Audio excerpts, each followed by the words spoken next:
многу интересно бидејќи во народната музика нема клавишни инструменти, тоа е некако феномен на посовремена музика, зарем не?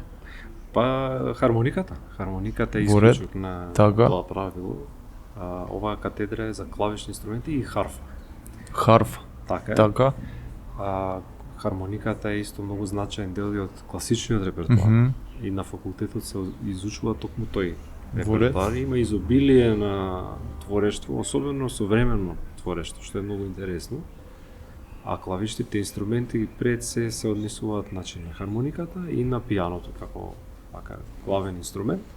Но катедрата ги обслужува и останатите катедри, например за музичка теорија и педагогија. Така. Сите студенти кои што имаат предмет пијано, имаат некаква конекција со нашата катедра и дополнително ние на еден начин го обслужуваме факултетот и со пијано соработници, односно корепетитори, кои што во суштина учествуваат на сите часови по било кој музички предмет на факултетот, како уметнички соработници. Значи пијанисти има секаде.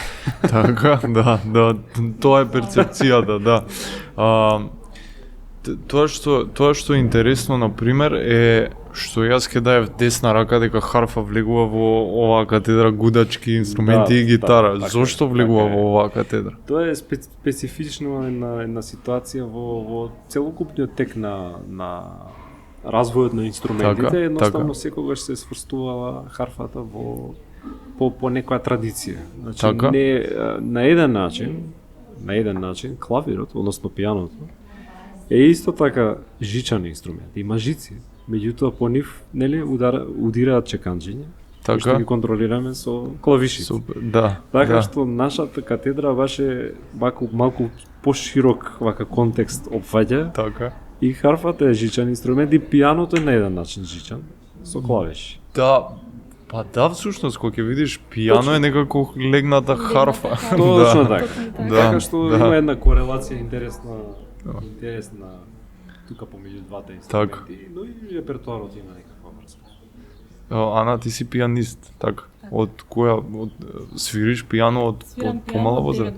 Од 9 години. Да, обично се во приказните што ги слушам за луѓе што се во музика, свирам од 4 години, свирам од 10, да. Практично пијаното било дел од целиот твој живот. Колку што знаеш за себе, веројатно толку знаеш и за пијаното. Што е, како е да се израсне? Јас не свирам ништо, например. Мислам, мене ми е тој свет, да речам, комплетно непознат. Како е да израснеш буквално со еден инструмент, со една таква способност? Нема човек што не ја сака или не ја слуша музиката. Таа е највозвишена уметност. Кога ја слушаме музиката, буквално таа не допира до секој атом од нашето тело. Има огромно влијание и мог врз нас. Кога бев мала, моите родители честопати ме носеа на разни концерти на класична музика, пошто тогаш бев во допир со класичната музика. На концертите бев просто воодушевена од магијата што се случуваше на сцена и се прашував тогаш какво е чувство да се биде од другата страна и да бидам јас таа што ја создава магијата. Така. За среќа имав дома пијанино, наследство од моите баба и дедо, и нормално како секој љубопитно дете сакав да научам да свирам на инструментот и тогаш се прави желбата за учење на пијано. Така? Меѓутоа не потекнувам од семејство на музичари. Едноставно моето семејство ја негуваше културата и музиката, па така и го донеса инструментот дома. Од тогаш сум неразделна од пијаното и сум многу среќна што ми е таа професија, бидејќи истовремено ми е и животен сон. Кога кажувам дека сум пијанист, најчесто наидувам на воодушевување. И ми е особено драго зашто сваќам дека луѓето сепак знаат колкав труд и посветеност треба да се вложи за да се изградиме како пијанисти и покрај талентот за музика. Можно ли е, например, некој што немал допир со пијано? Ова го прашувам за сите катедри. Некој што немал допир со пијано и, например, ова лето да одлучи дека сака да се запише, можно ли е да ги пројде тие испити? Можно е да дојде на приемниот испит да почне да се спрема? Па тој момент на рано почнување не е случаен. Така. Бидејќи станува збор за еден од лесно достапните инструменти на почеток, меѓутоа истовремено еден од највиртуозните инструменти, односно инструмент кој што нема лимит во своето изразување. Така. Што значи дека како одите понатаму и растете, како одите погоре и погоре, работите стануваат потешки и потешки, бидејќи можностите се неограничени. За да стигнете на едно ниво вистинско, професионално и уметничко ниво во изведбата, се почнува навистина многу рано. Иако не е ни тоа гаранција дека ќе го совладате тоа како професија, но и како знаење, како уметност, како занаете, така да кажам. Така. Малку тешко веројатно дека некој би можел за кратко време, сега разговараме за класична музика. Други видови на жанрови, секако постои малку поинаква организација на материјалот, поинаков начин на учење, меѓутоа ова е нешто што, како што колешката Ана кажа, се започнува многу рано и не е случаен тој цел многу долг пат кој што се оди некако преку средното училиште до факултетот. Кога ќе го завршиме факултетот, може да се каже дека допрво почнува нашата вистинска учење. Да. Обично е така и со сите факултети, јас би рекол. Која е позицијата на пијаното во однос на другите инструменти? Рековте дека е највиртуозен, има најголеми можности за манипулација, за напредување. Дури и Марио од катедрата за музичка теорија и педагогија и ми кажа дека пијано се учи до 3-та година. Значи тој иако свири народни инструменти, мора да има часови по пијано до 3-та година. Зошто е тоа така? Од многу причини. Прво е пијаното како инструмент исто така одлична алатка за да се изучат други делови од уметноста. Така. Помага многу во анализата, помага многу во совладување на другите предмети, хармонија, солфеж, музички форми, оркестрација понатаму. Значи пијаното е како еден главен, татко инструмент, ако можам така да се изразам, на сите други, бидејќи како можности на еден начин го содржи целиот спектар на оркестарот симфониски на една клавиатура. Го има опсегот, ги има техничките можности, ги има полифонијата, повеќе гласието, значи многу сегменти, многу работи кои што можете да ги направите на пијаното, кои што ви овозможуваат да навлезете и во многу други предмети. И веројатно и тоа е главната причина зашто студенти од други катедри исто така изучуваат пијано. Можеби не секогаш како во една јавна дејност, можеби не би настапувале концертно, меѓутоа за да ги совладаат другите предмети, секако основата е пијаното е основа, да, почеток и крај. Да. Што е најспецифично за оваа катедра? Многу специфики има, да, во принцип не е голема катедра, некаде 10 до 15, мисля че 13 професори дека сме, меѓутоа сите од нас носат големи меѓународни искуства и сите професори во моментов се активни изведувачи. Тоа значи дека од професорите учите од не само на еден теоретски начин, туку ви ги пренесуваат своите живи искуства буквално од реалниот свет, од она што значи на вистина да се работи со пијано, постојано да се биде активен. Спецификата се индивидуалните часови, например. Не постојат групни часови по пијано, што подразбира, и колешката како го правите тоа со распоредот? Подразбира еден навистина персонализиран пристап кон секој студент посебно. Во однос на програма, во однос на начин на работа, начин на вежбање. И навистина, како што споменавте, захтева сериозни и организацијски напори. Да. Бидејќи во нашата катедра квалитетот е оној кој што секогаш е поважен во однос на квантитетот. Значи не произведуваме бројки, произведуваме идни пијанистички имиња, звезди кои што пред се уметници, и уметнички личности, кои што понатаму во нашето општество ќе донесат, се надеваме, напредок. Актуелен раководител би сакал да ја споменам колешката Ана Гацева, воедно и професор на колешката Ана, исто имена.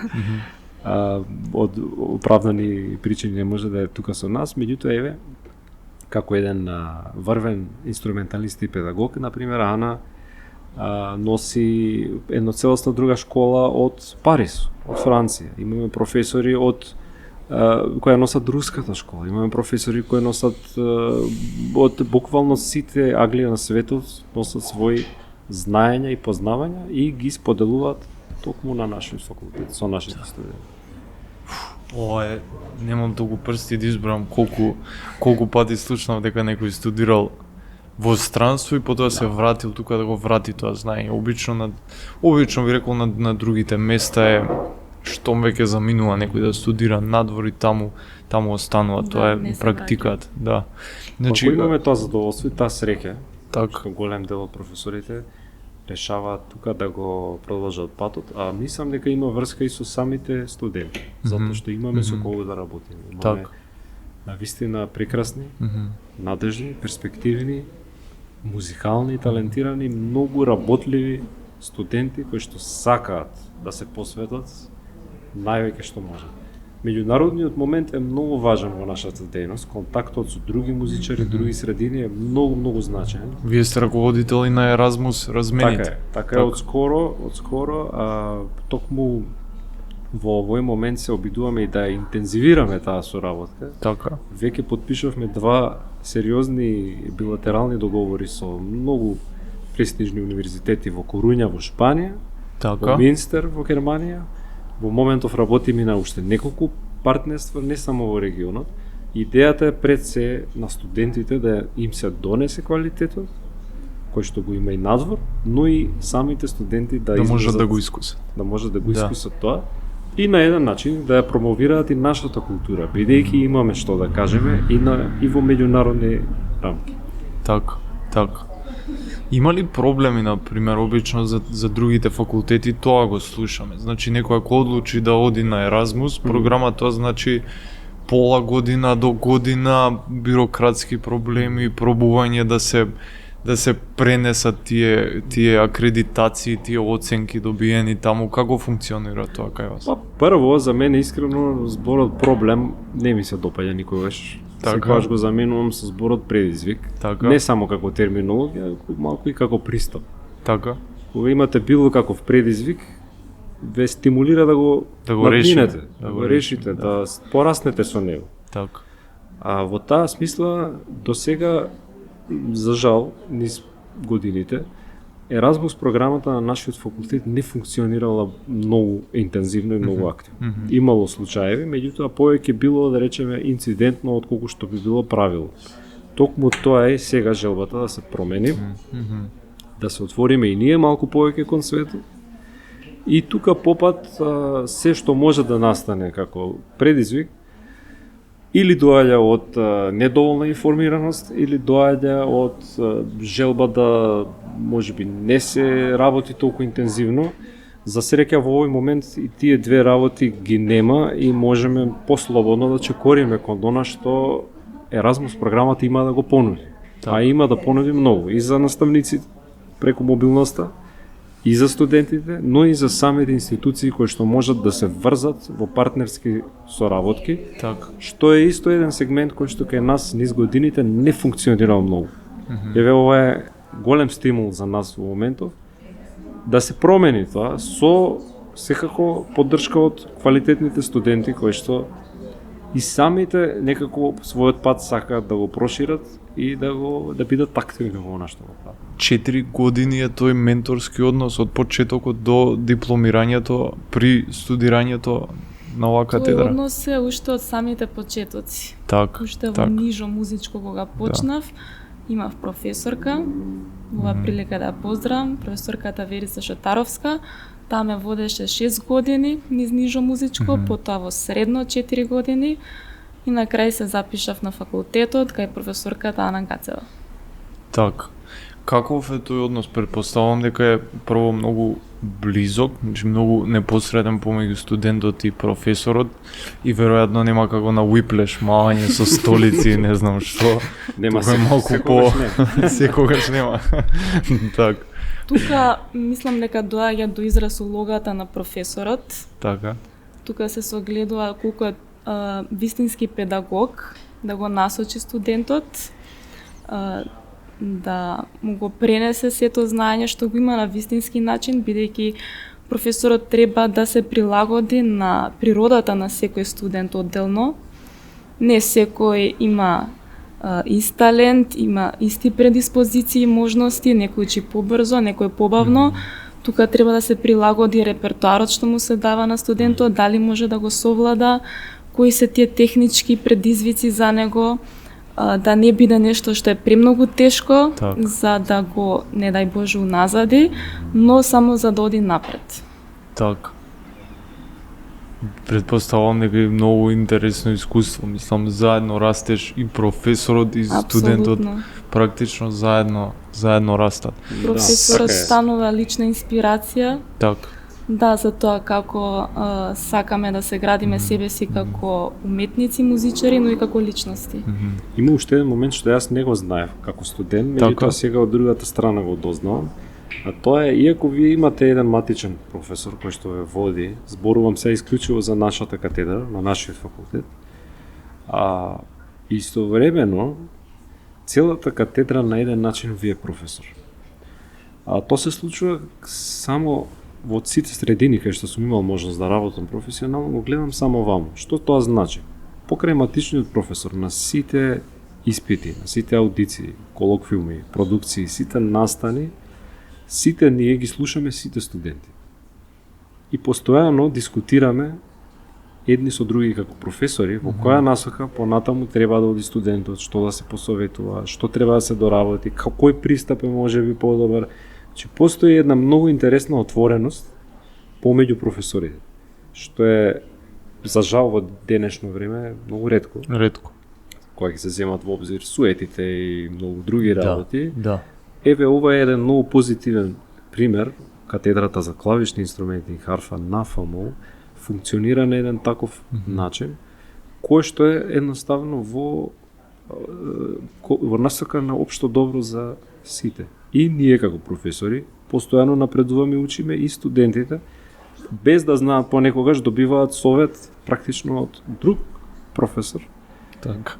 На еден начин кој што е многу мудар, би рекол, се во интерес на понатамошен напредок, развој на студентот на вистински начин. Так. Бидејќи во интерес на сите од кај нас да излезат студенти кои што знаат што прават и кои што ќе можат сами да ја практикуваат работата. Значи да бидат индивидуалци, да бидат независни уметници, да не морат да бидат врзани за некого или за нешто.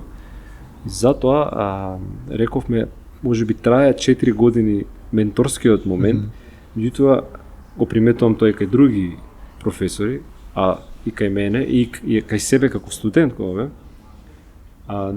вие на еден начин никогаш не напуштате класата на вашиот професор. Тој секогаш тука за вас.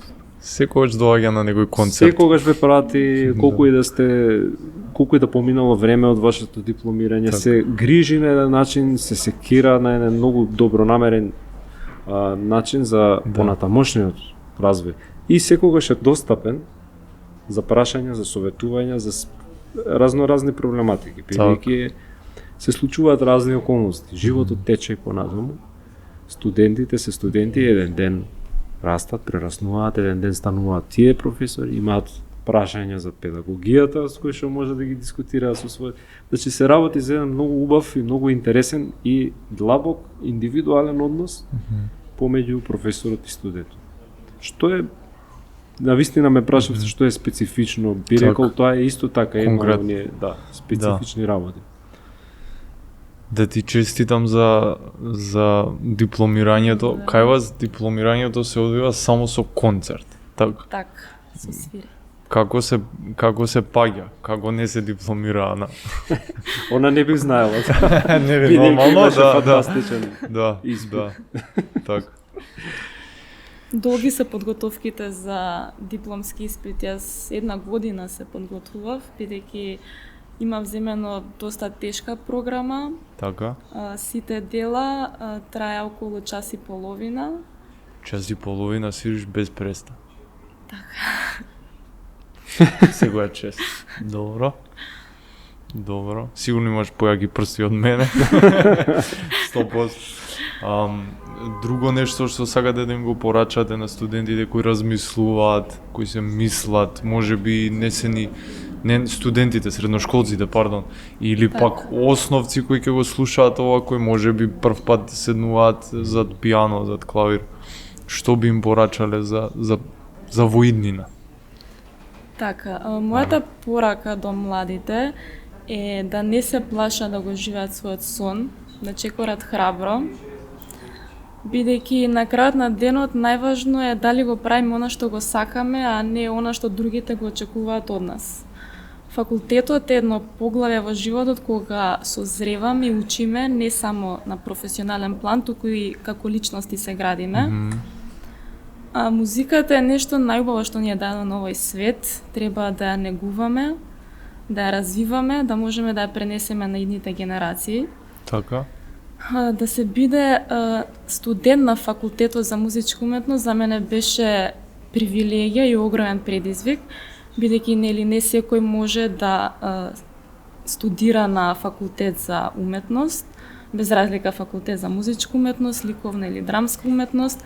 Пред се е потребен талент, многу труд, истреност, пожртвуваност и огромна љубов. Јас ја имав среќата да учам пијано кај професорката Ана Гацева. Секој час со неа ми беше незаборавно искуство.